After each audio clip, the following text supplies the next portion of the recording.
Assalamualaikum warahmatullahi wabarakatuh. Waalaikumsalam warahmatullahi wabarakatuh. Alhamdulillahirabbil alamin. Wassalatu wassalamu ala asyrafil anbiya'il mursalin sayyidina maulana Muhammadin wa ala alihi wa ahli baitihi wa ashabi ajma'in. Qala subhanaka la ilma lana illa ma 'allamtana innaka antal alimul hakim. Amma ba'd. Hadratil mutaramin, para alim, para ulama, segenap Bapak Ibu dan guru yang hadir saat ini, dan semua siswa-siswi SMA Maryam yang hebat-hebat, luar biasa, dan insya Allah semuanya ahli surganya Allah SWT. Amin ya rabbal alamin. Mari kita awali dengan baca doa tholabul ilmi. Moga-moga ilmu yang kita pelajari kali ini, kemarin, dan yang akan datang menjadi ilmu yang bermanfaat, menjadi ilmu yang barokah, menjadi ilmu yang mengantarkan kita semuanya selamat dunia sampai akhirat. Amin ya rabbal alamin. Bismillahirrahmanirrahim. Allahumma anfa'na bima 'allamtana wa 'allimna ma yanfa'una wa zidna ilman nafi'a. Al-Fatihah. أعوذ بالله من الشيطان الرجيم. بسم الله الرحمن الرحيم. الحمد لله رب العالمين الرحمن الرحيم مالك يوم الدين إياك نعبد وإياك نستعين اهدنا الصراط المستقيم صراط الذين أنعمت عليهم غير المغضوب عليهم ولا الضالين. Amin. Kita baca sholawat terlebih dahulu. Mudah-mudahan barokah sholawat kita dimudahkan, dilancarkan semua urusan kita dunia sampai akhirat. Amin ya rabbal alamin. Sallallahu ala Muhammad sallallahu alaihi wasallam. Sallallahu ala Muhammad sallallahu alaihi wasallam. Sallallahu ala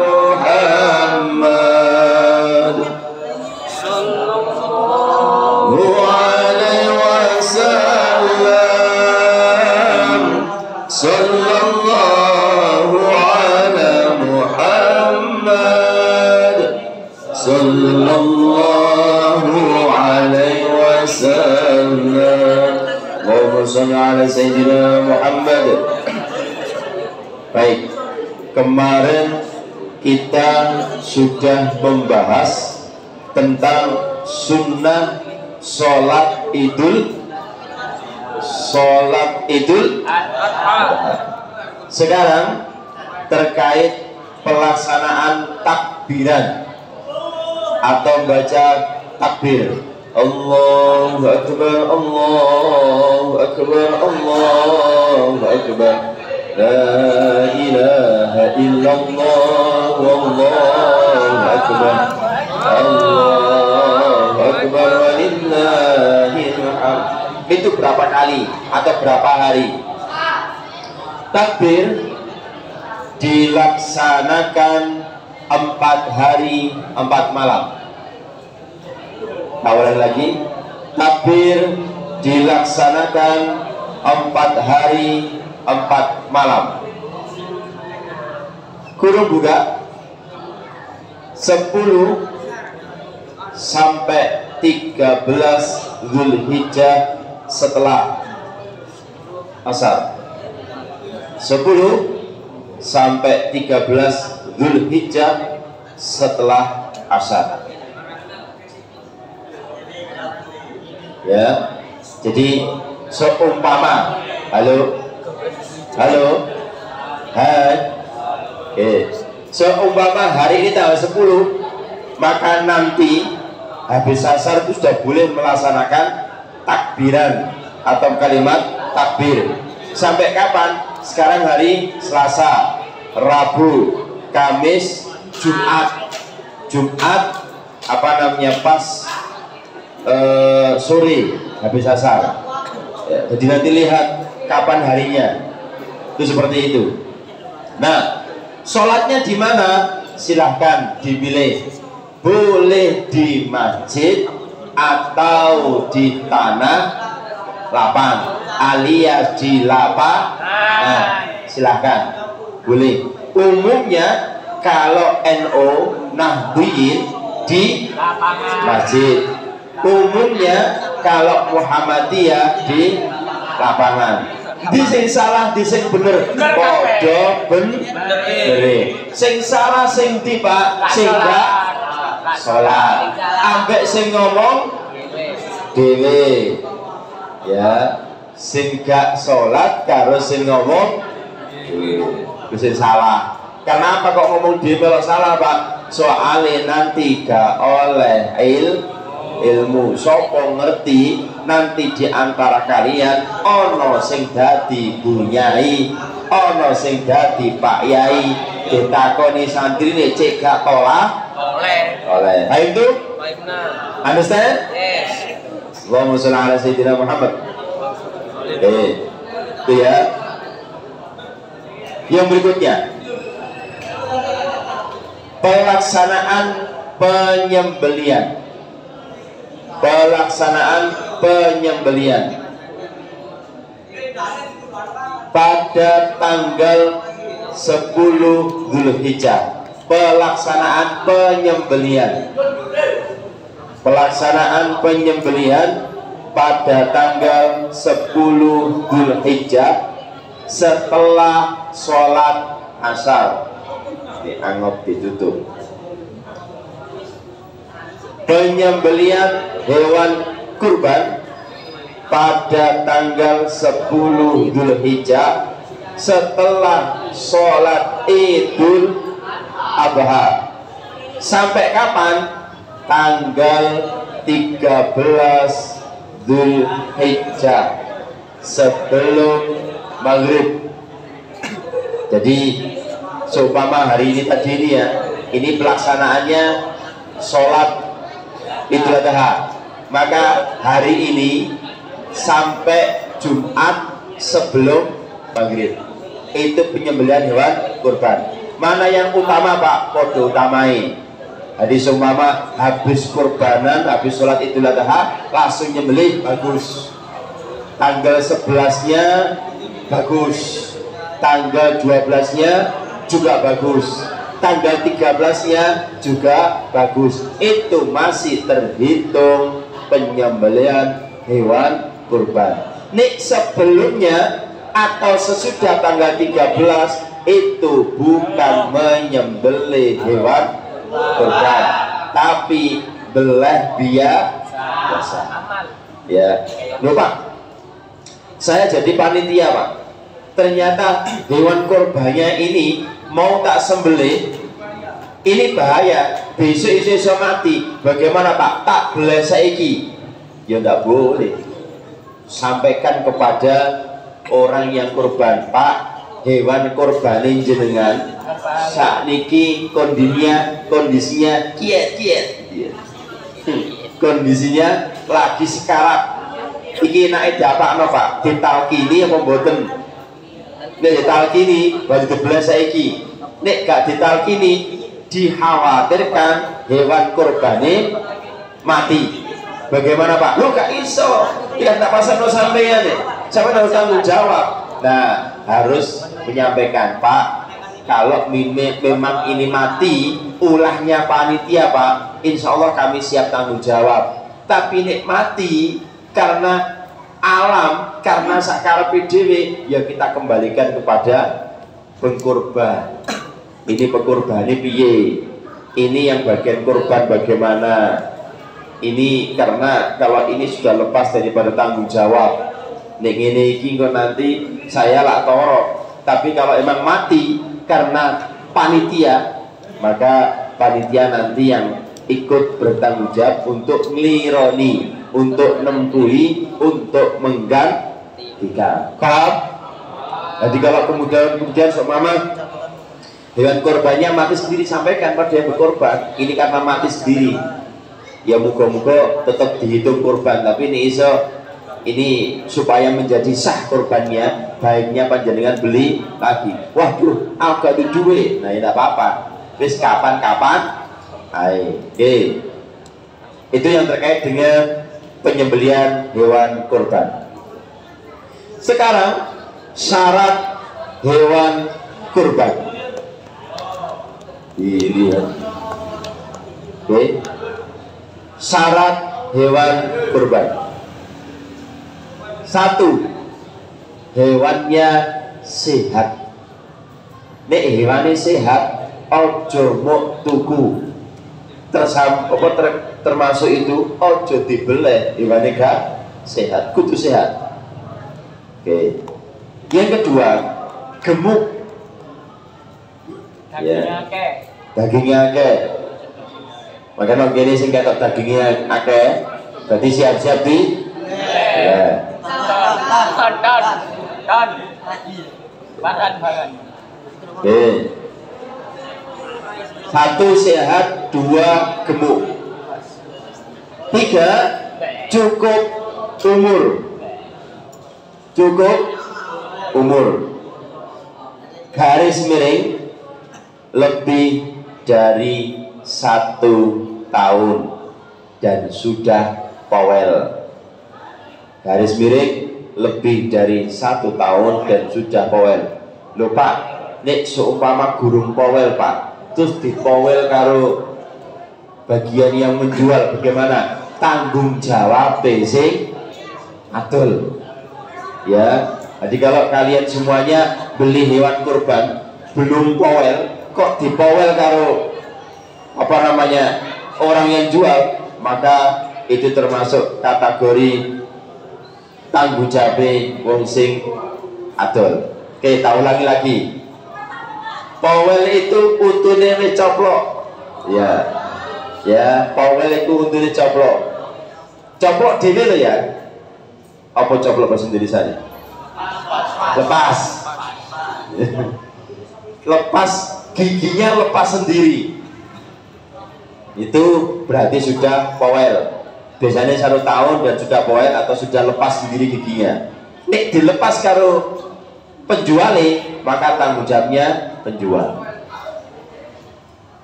Titik. Pak, seumpama Pak, saya menyembelih hewan kurban tapi pakai sapi betina, bagaimana Pak? Bagaimana? Boleh atau tidak? Boleh tidak? Boleh, tapi hukumnya makruh. Boleh, tapi hukumnya makruh. Kenapa Pak makruh Pak? Karena kalau betina itu masih produksi.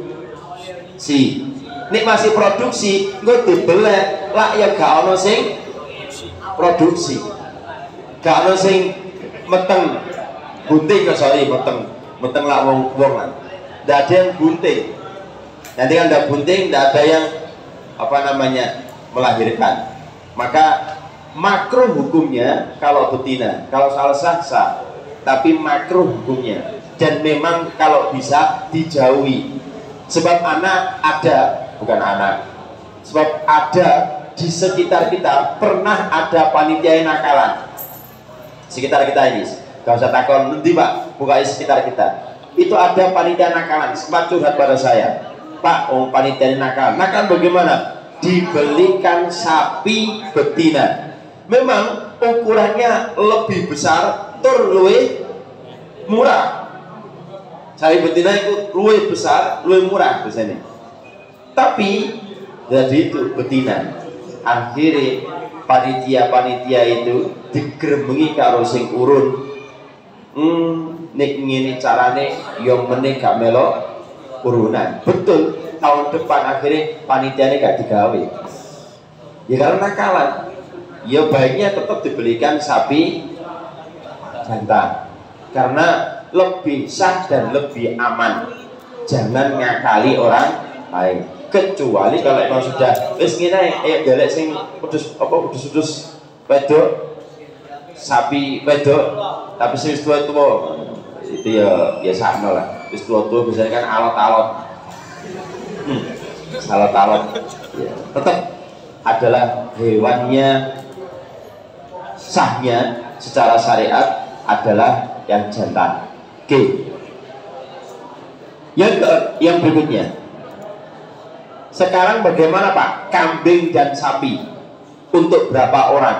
Nah, kambing untuk 1 orang.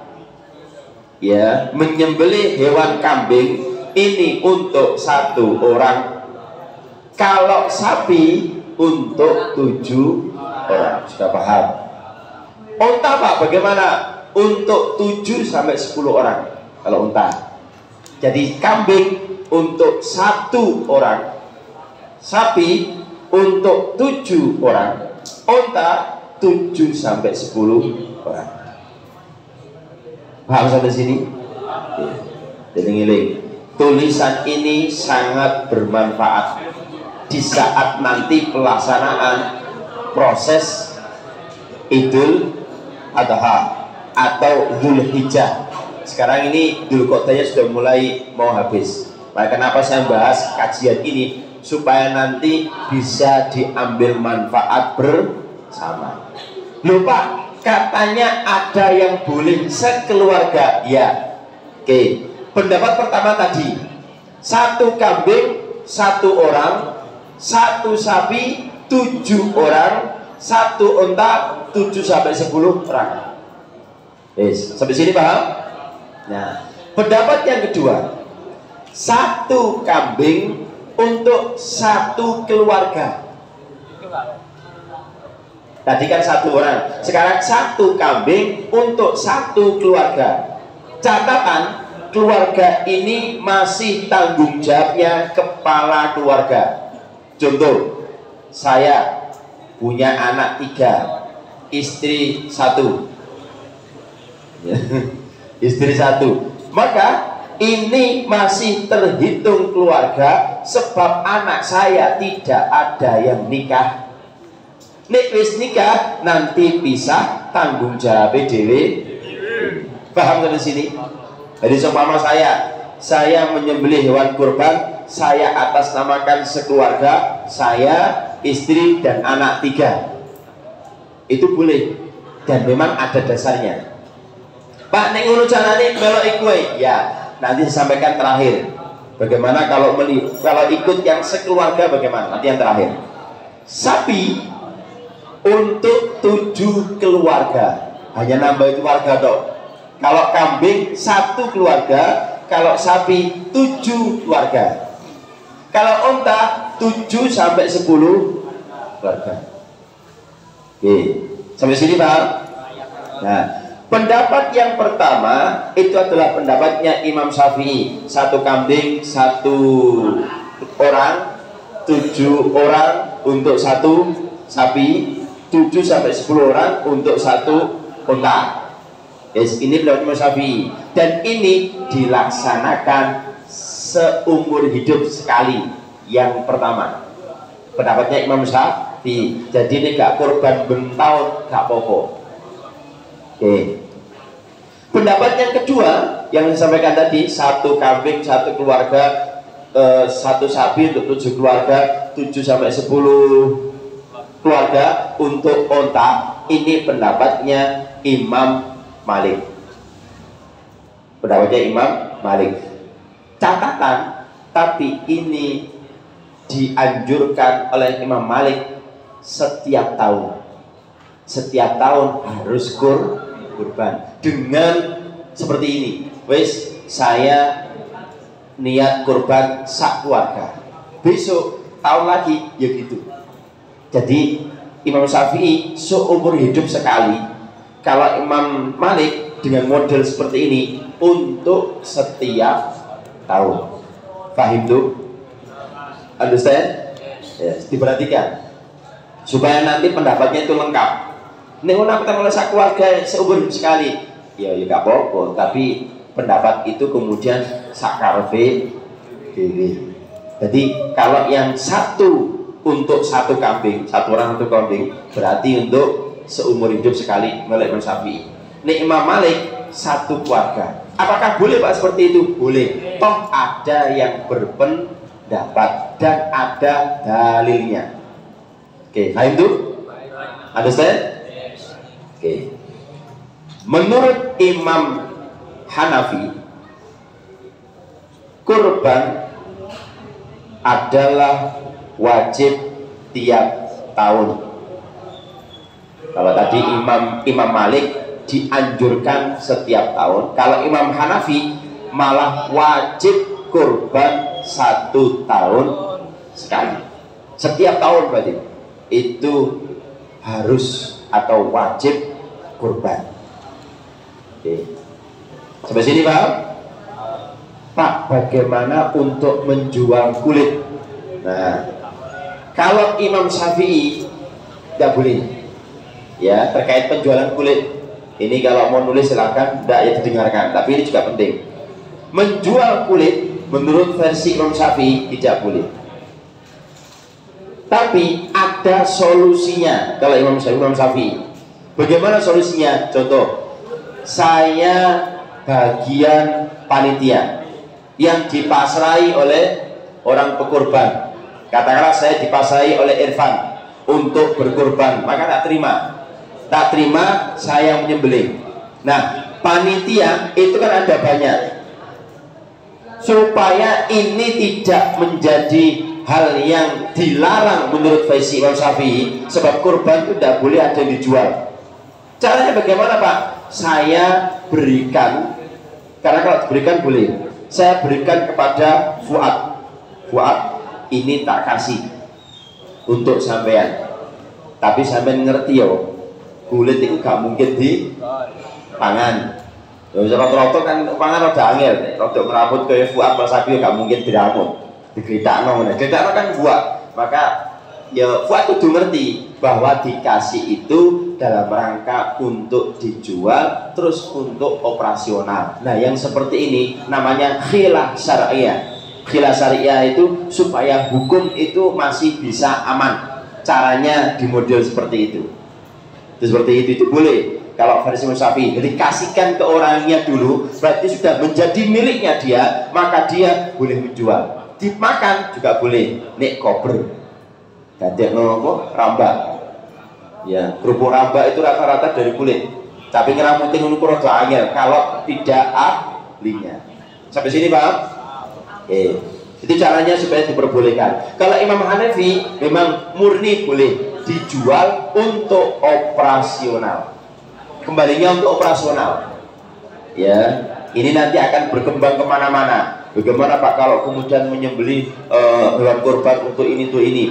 Ya asalkan dikasihkan oleh panitia untuk bagian yang jagal, ya boleh dikasihkan ya, bukan sebagai upah. Kalau upah nanti paling aman carikan dari dana yang lain supaya tidak jadi perdebatan.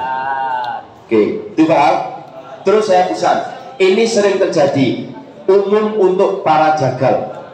Tolong nanti diperhatikan, kalau diantara kalian ada yang jadi panitia, biasanya jagal itu beleh. Kalau yang bagian gulingno oke lah, beleh itu mohon maaf, kadang ada jagal itu tidak menutup aurat alias katoan, celana pendek. Itu bagaimana Pak? Itu mengurangi etikanya untuk proses itu.